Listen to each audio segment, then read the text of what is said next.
Over a ton of the synthetic opioid, enough for more than 20 million doses and worth nearly $400 million, was seized in Sinaloa, a region long linked to cartel operations. 4 a.m. Chicago, Illinois. The city known as the Crossroads of America was buried in the quiet hours before dawn. The skyscrapers stood silent against the wind coming off Lake Michigan. To the delivery drivers and early shift workers, the streets looked empty, but they weren't. In the shadows of the industrial rail yards and beneath the overpasses of the interstate, a massive mobilization was underway. It wasn't just a local police raid, it was the mobilization of an army. Unmarked vans, tactical armored trucks, and surveillance units from the FBI, ICE, and the DEA were moving in perfect synchronization. And this wasn't happening just in Chicago. At that exact moment, across 21 other major metropolitan zones, from the ports of Long Beach to the suburbs of New York, thousands of federal agents were initiating the largest offensive against organized crime in modern American history. The code name for the operation was simple: the Surge.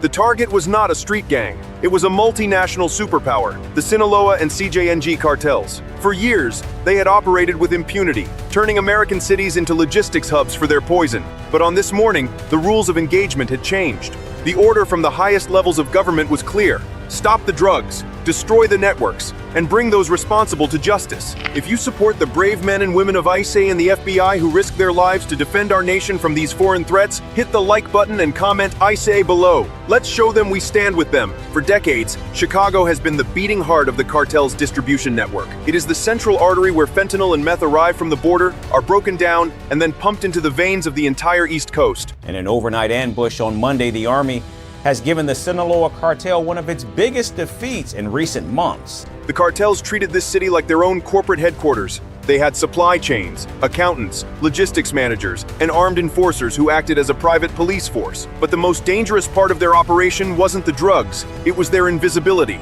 They hid in plain sight. They didn't just buy warehouses, they bought protection. Intelligence reports leading up to the surge revealed a terrifying reality. The enemy wasn't just climbing over a wall, the enemy was already inside. The cartels had evolved. They weren't just bribing criminals, they were infiltrating the very institutions sworn to stop them. As the convoys reached their targets, massive distribution centers disguised as legitimate trucking companies, the agents knew they were walking into a war zone.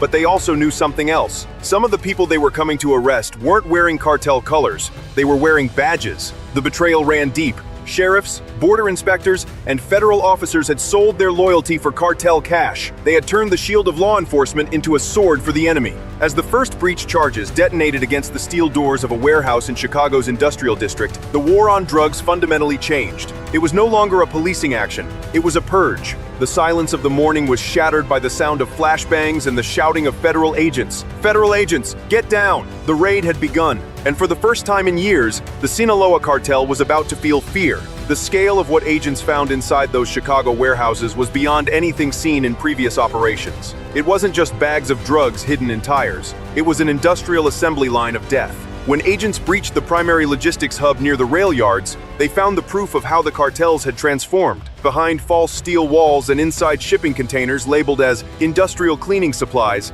they uncovered the stockpile. The seizure logs paint a terrifying picture. In this operation alone, federal teams seized a staggering 8,818 pounds of fentanyl. To put that into perspective, just 2 milligrams can stop a human heart. What sat in that warehouse was enough potential lethal doses to kill the entire population of the United States multiple times over. But it wasn't just the drugs, it was the money. Agents discovered pallets of vacuum-sealed cash, cryptocurrency hardware wallets, and gold bars. The DEA says this seizure is connected to 6 states and Mexico, all linked to targeting the Sinaloa cartel, which the Trump administration recently classified as a terrorist organization. The total value of assets seized in this synchronized strike exceeded $200 million.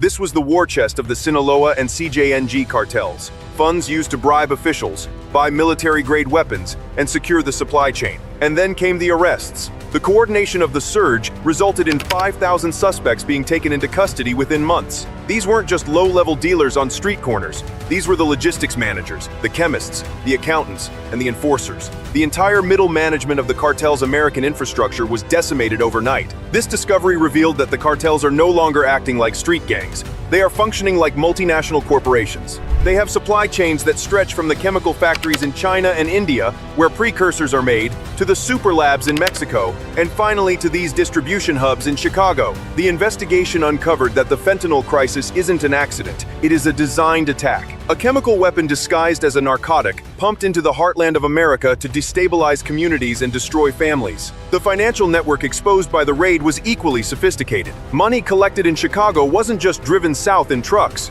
It was laundered through shell companies, real estate deals in Miami, and offshore cryptocurrency exchanges. The cartels were using the American banking system against America itself, turning drug profits into legitimate businesses like trucking fleets and nightclubs. We are tracking the names of the high-ranking officials and corporate entities linked to this financial network. To stay updated on who is exposed next in this ongoing war, make sure to subscribe to the channel and turn on notifications. The raid also uncovered a disturbing link to the border crisis. Among the seized documents were internal communications showing how the cartels were using migrant flows to mask their shipments. They were overwhelming the border patrol with human waves, creating a diversion to slip these massive industrial loads through the cracks. But perhaps the most chilling discovery was the war supply chain. It is not just a border crisis. Officials say it is a coast-to-coast cartel takeover. Federal agents in Portland, Oregon. In Houston, a convoy intercepted as part of the surge was found carrying hundreds of military-grade firearms, AR platforms, 50 caliber rifles,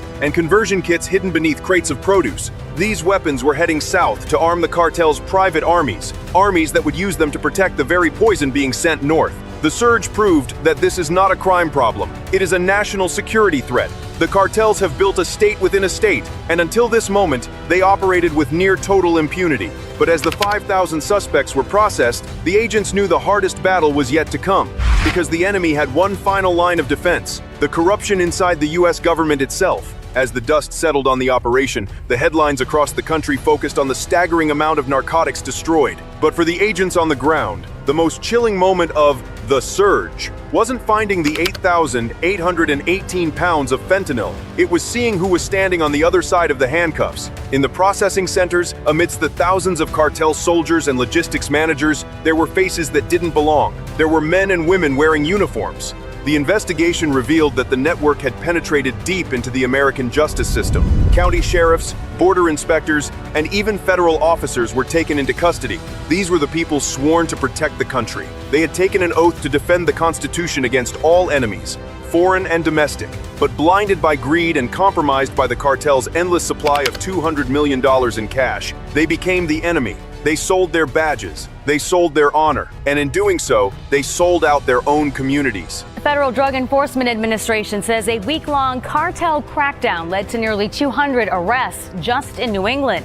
The DEA says they were all members of the Sinaloa cartel, the largest drug cartel in the world. The betrayal was systemic. In El Paso, a Customs and Border Protection officer was charged with waving through trucks carrying narcotics, using his federal authority as a shield for the cartel. In Arizona, supervisors were found burying trafficking cases to protect donors linked to shell companies. The arrogance of these officials was shattered the moment the FBI arrived. The badge that once protected them became the evidence of their treason. As they were led away in handcuffs, stripped of their authority, the message was sent loud and clear. The war has changed. The threat is no longer just outside the walls, it is inside. But this dark revelation also carries a beacon of hope. The system fought back. The surge was not just a victory of firepower, it was a victory of integrity. For every corrupt officer who took a bribe, there were 10 honest agents who refused to look away.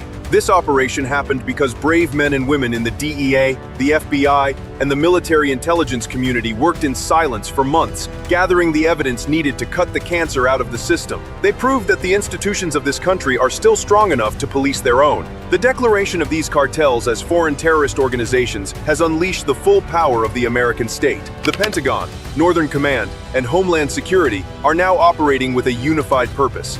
The era of treating these groups as mere criminals is over.